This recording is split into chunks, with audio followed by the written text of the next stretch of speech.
Europe's restlessness and the call of the New World. By the early 17th century, Europe was overflowing with people and conflict. England, in particular, faced economic struggles. Many young men had no land to inherit.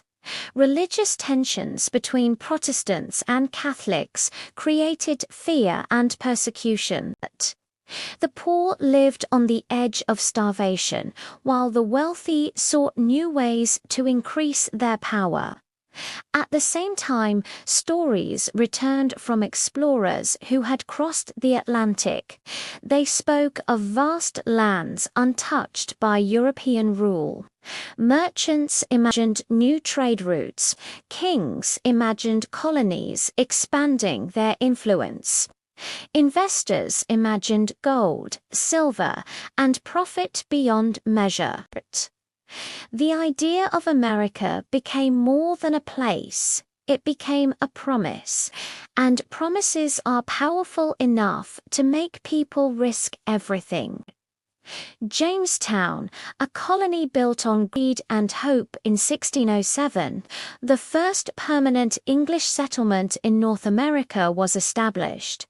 Jamestown, located in present-day Virginia, these settlers were not families seeking a new life. This mindset proved deadly. Most Jamestown settlers had no farming experience. They were not skilled hunters or builders. They did not know how to survive in the wilderness. Instead of planting crops, many spent precious time searching for gold that did not exist, and the dream of easy wealth faded into fear. A harsh reality sets in.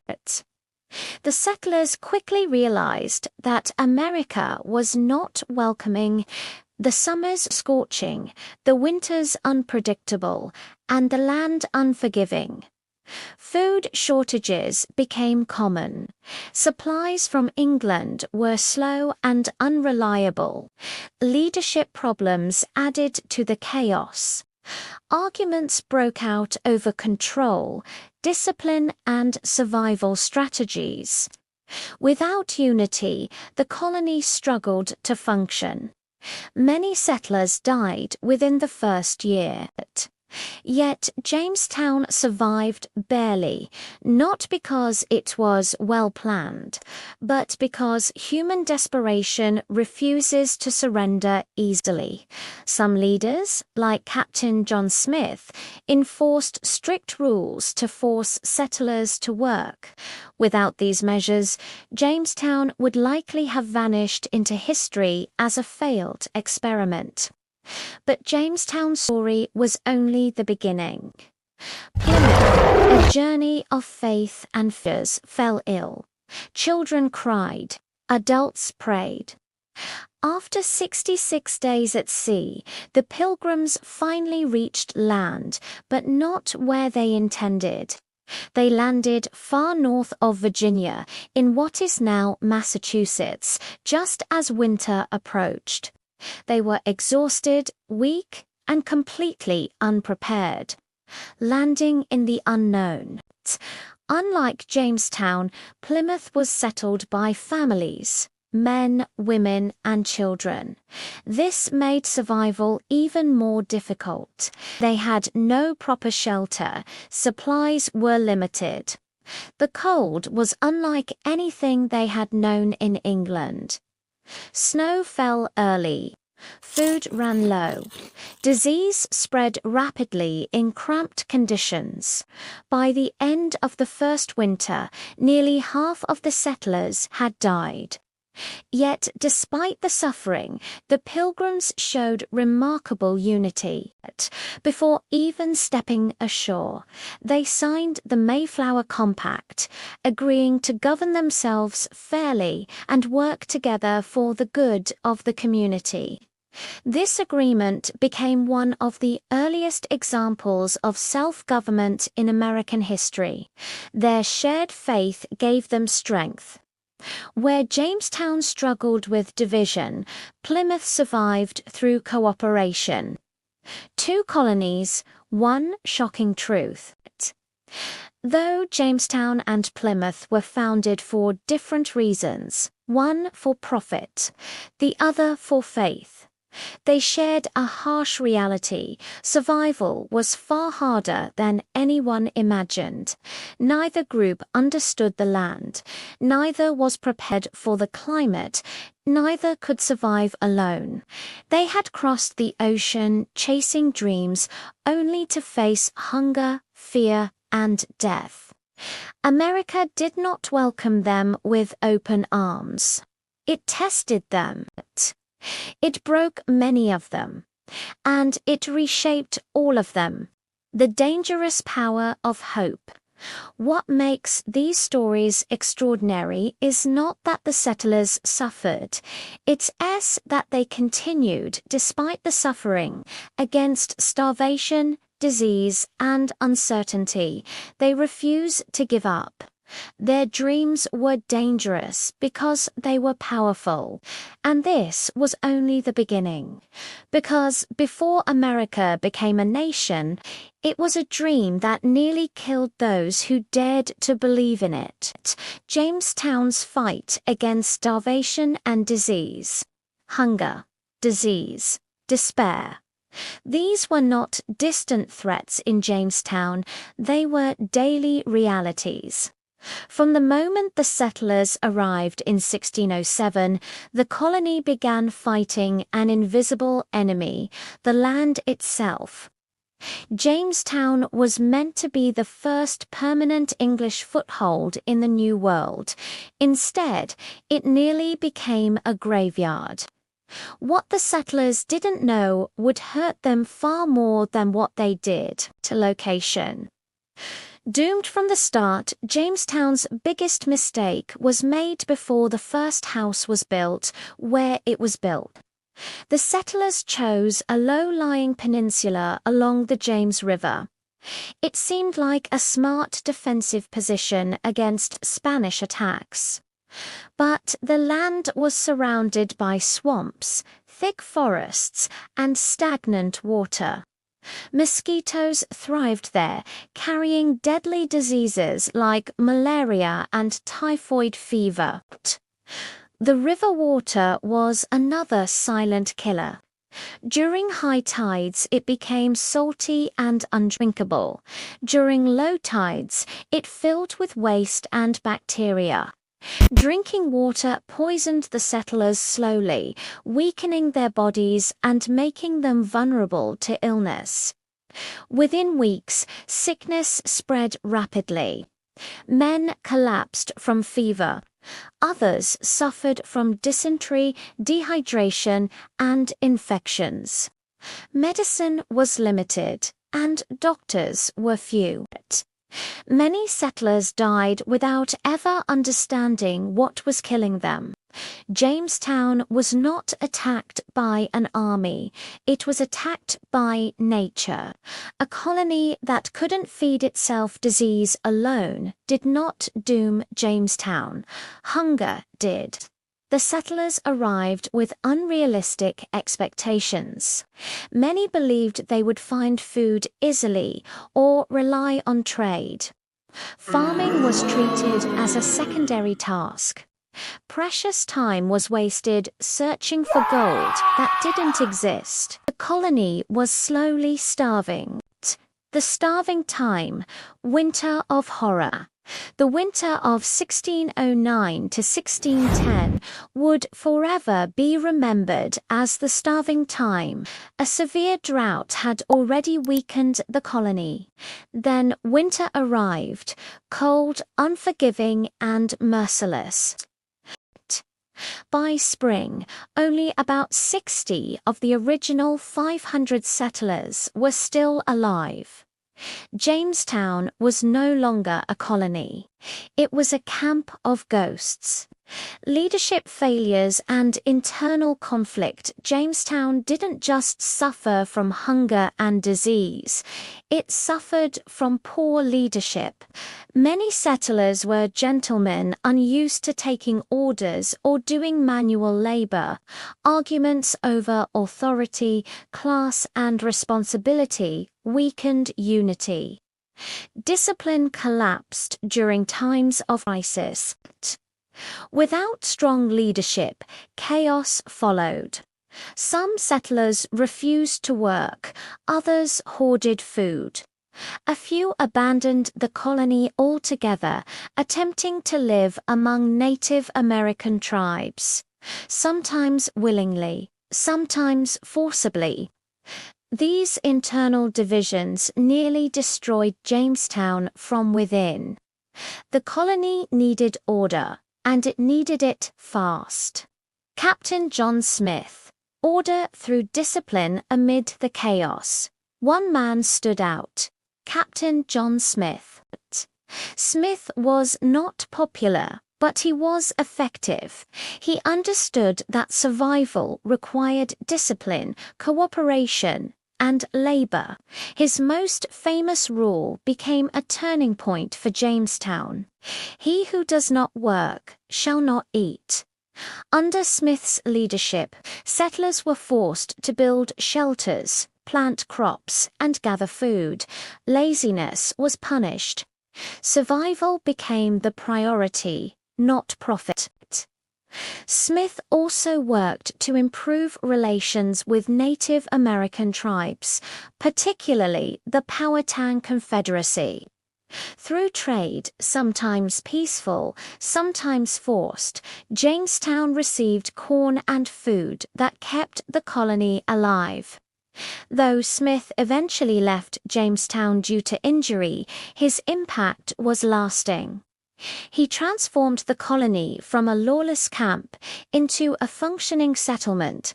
Without him, Jamestown almost certainly would have leadership and discipline. Continued trade with native tribes. There was nothing guaranteed about Jamestown's future. At one point, the remaining settlers decided to abandon the colony entirely. Only the unexpected arrival of new ships forced them to stay. Jamestown survived not because it was well planned, but because history intervened at the last moment. Later, the introduction of tobacco farming finally gave the colony economic stability.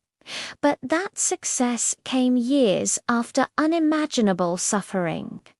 A lesson written in hunger and death, Jamestown's story is not one of easy triumph. It is a warning about arrogance, poor planning, and underestimating nature.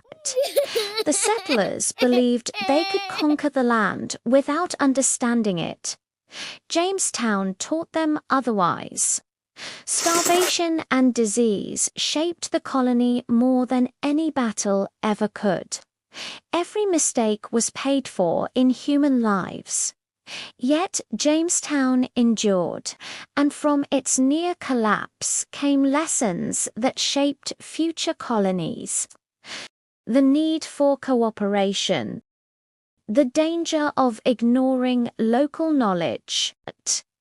Jamestown survived the impossible, not because it was strong, but because it learned from suffering, and in doing so, it became the fragile foundation of what would one day become America. Plymouth faith-tested by a brutal winter expanded 800-word story. The Pilgrims who landed at Plymouth did not step into opportunity, they stepped straight into danger. When their ship finally anchored in November 1620, winter was already tightening its grip on the land. Behind them lay the cold, restless Atlantic Ocean they had barely survived. Ahead of them stretched a dark, unfamiliar world, silent forests, rocky ground, and freezing winds that carried no promise of mercy. They were too late. It was far too late to plant crops, far too late to build strong homes, far too late to prepare for the brutal season that was about to test their very existence. Every decision they had made had led them to this moment, and now there was no turning back. The land itself seemed to resist them. The soil was rocky and stubborn, making farming difficult even in good seasons. Tall, dense forests surrounded the settlers, hiding both potential resources and unseen dangers.